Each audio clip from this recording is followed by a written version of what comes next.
minu poni on teisel pool ookeani.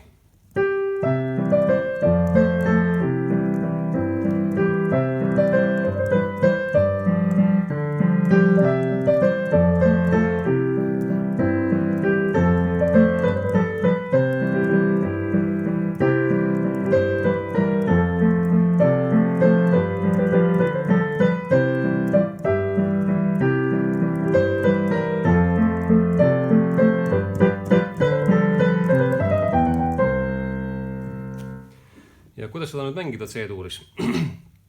Vasakus käes 3 akordi, C-tuur, F-tuur ja G7. Ja neid võib täpselt mängida sellisel kujul. Näiteks C-tuuri, et sõrmede all on need helid.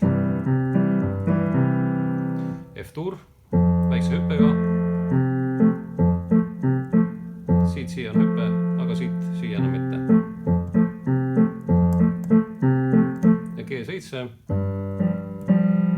jätame siis tertsi mängimata, sest et kui me tahaks tertsi mängida, siis me peaks natuke hüppama, mis oleks täitsa okei, aga lihtsam on veel niimoodi mängida.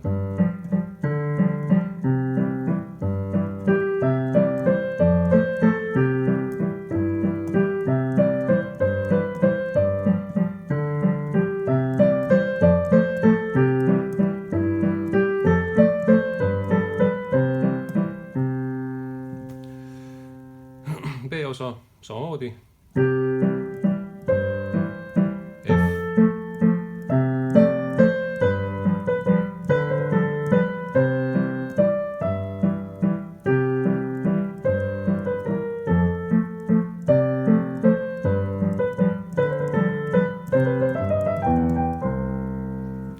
Ja päris lõpus on siis selline tore valsside lõpetuskäik, mida saab mängida selliste sõrmedega. Alustada kogu aeg 3. sõrmega, 3., 2. pöial, 3., 2. pöial, 3., 2. pöial ja sinna üles lõpetame ära.